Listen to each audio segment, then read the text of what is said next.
like to start with an apology, which is that some of you have commented on the shortcomings of journal editors. I'm a journal editor. For basic and applied social psychology. So blame me for everything. The second thing I'd like to mention is that the thrust of most of the talks yesterday and today has been on what researchers do wrong or dishonestly or questionable research practices and so on. That I don't approve of those things, obviously. So I'll just say don't do them. But that's not where I'm going.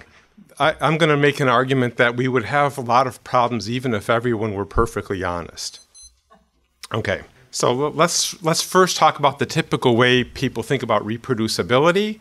And the typical way, of course, is that someone gets statistical significance in an original study, and then they get it in a replication study in the same direction. And that's a successful replication. Those of you who know me know that I'd like to get significance testing out of social psychology completely. But that's not what I'm going to talk about. Okay, that's a completely different talk that would take much longer than 20 minutes. Instead, I want to focus on an implication, which is that large population effect sizes are good. Why? Well, the larger the population effect size, the better your chances are of getting p is less than 0.05 in the original study and p is less than 0.05 in the replication study, right? If you have a small effect size, you're likely out of luck. Let's not confuse effect size with sample size. But I'd like you to consider what I like to call the M&M problem, Michelson and Morley, right? So people used to think that the universe was filled with the luminiferous ether. Why did they think that? Because Newton's corpuscle theory had been disconfirmed. Light is a wave, everybody thought. Waves need a medium to travel through, right? Or they can't get from one place to the other, like they can't get to the Earth from the stars. And so the universe must be filled with that. I mean, it was weird because for other reasons, it had to be transparent to ordinary matter, but not to light. But let's not worry about all that. The bottom line is that Michelson and Morley performed important research to detect the luminiferous ether, and their effect size was near zero. Okay. Now, today, can we replicate the study? Sure. Any physicist can do it easily. In fact, I was in email contact with a physicist who actually wants to bring back the luminiferous ether, but that's another issue altogether. The point being that physicists have no trouble replicating it. You know, they will get an effect size near zero. So there's something wrong with defining reproducibility in terms of something that implies that a larger effect size is better than a smaller effect size. What we should want is an accurate effect size, right? So let's talk about a better way. And that is if the original and replication studies render sample statistics that are likely to be close to corresponding population parameters. Yeah, so there's a precision issue. How close is sufficiently close, right? So there's a precision issue and there's a probability issue, right? How close do I want to be? And what probability do I want to have of being that close? Okay. And I'm going to, because of thinking in this way, I invented something that I call the a priori procedure, although it took me a couple of papers before I came upon that name. And you'll see why in a minute. It's easier to just give an example than to describe it in the abstract, but it features these two issues. So let's go to an example. Suppose that you want to determine the necessary sample size to reach some level of precision that I call F, and at some level of probability, Well, this really simple formula will give you that, okay? And here's an example. Suppose you want to know the sample size needed to have a 95% probability of obtaining a sample mean within 1/10 of a standard deviation of the population mean. So you put 0.1 in here, you put 1.96, which is a z-score that corresponds to 95% there. You run it out and you end up with 385. I always round up because participants don't come in fractions. I'll bet I could make them come in fractions. Now, quick mathematical note, all of these, all APP equations can be arranged so that if you have any two of sample size, precision, and probability, you can get the third. And that's going to be important. Okay, I put this slide in because I don't want you to think that we're limited to that one simple thing. In the last 2 years, we've expanded it so it works for all kinds of things. And one of the things that it works for is Skew-normality, which we're going to get into a little bit later, for reasons that right now won't make any sense, but they will make sense. Okay. I want to switch topics, but I'm going to marry them all in the end, I promise. I want to distinguish between replication in ideal and real universes. Imagine an ideal universe where you can perform a study exactly the same way twice, so that the only difference between the two studies is randomness. Okay. Or we can do the real universe where there's randomness and systematic issues, right? You can't step in the same river twice. Okay, so I think someone mentioned that already.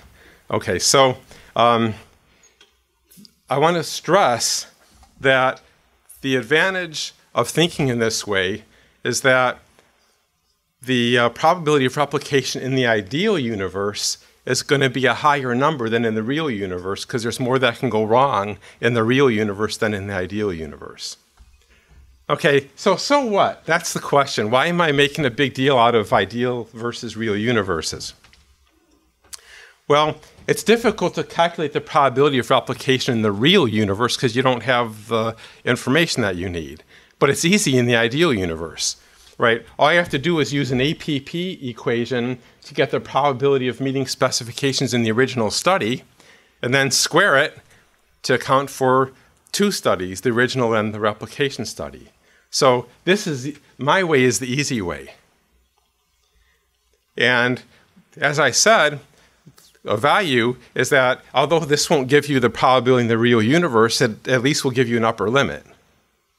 So if the probability of replication in the ideal universe is a bad number, and it almost always is, as I'll explain in a second, then you know that the probability of replication in the real universe is even worse.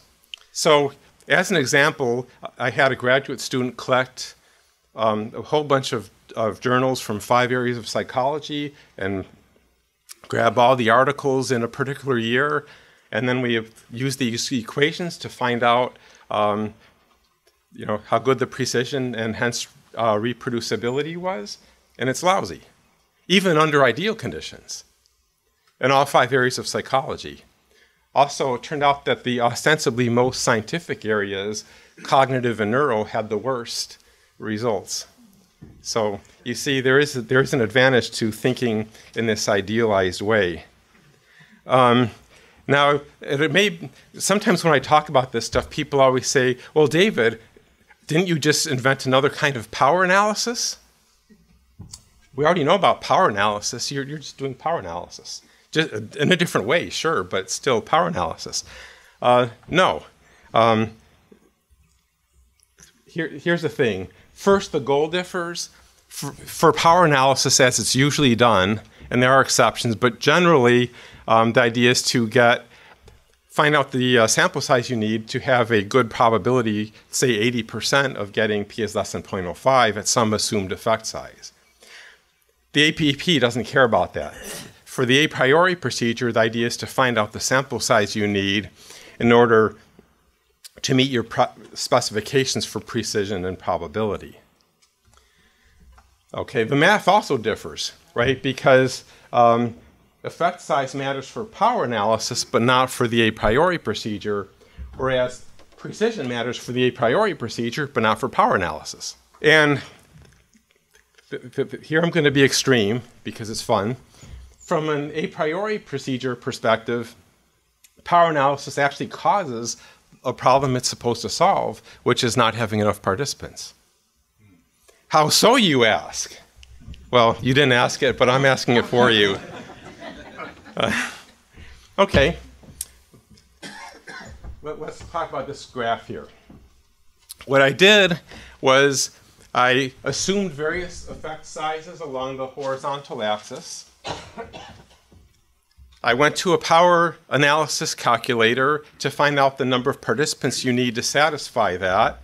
Then I used an appropriate a priori procedure equation to find out the probability of replication along the vertical axis, right? Typically, at least in my area, I don't know about your areas, but in my area, the typical thing to do is assume a medium-sized effect, like 0.5. Find out the number of participants you need to meet that, and then you get that, and then you're happy because you think you have an 80% probability of replication. Let me be clear. Sorry, change that. You have an 80% probability of getting p is less than 0.05. Okay. However, you see the probability of replication under that is really bad. And remember, this is an idealized probability of replication, so the real is even worse. Okay, now, obviously, the one sample case is really simple, and no one ever does that, or hardly anybody does that. What about a two-sample case, like a pretest post design or something like that, where you're interested not in the means themselves, but in the difference between means from pretest to post-test? Well, same thing. Or maybe you've got a real true experiment where you randomly assign people to experimental and control conditions, and you're interested in the difference in means across the two conditions. Same problem. Okay, so I don't like power analysis very much for obvious reasons. Okay, so let's go to sample sizes. What sample size do you need to have a good probability of replication? So this is sample size along the horizontal axis, probability of replication along the vertical axis. And you see it takes, frankly, a heck of a lot of participants to have a good probability of replication. And if you go to the matched samples case, it's the same problem. And if you go to the independent samples case, it's even more of a problem because this is the sample size per condition. So for the total sample size, you actually have to double these. Okay, this all makes sense? All right. Now you may be thinking, well, okay, David, you've pointed out a big problem, but how are you going to solve it? And I'm going to give you a solution that won't always work, but it'll work a lot.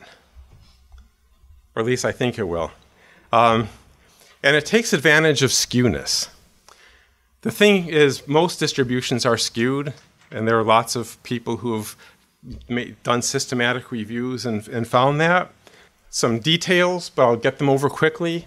There's a family of skew-normal distributions, of which the family of normal distributions is a subset.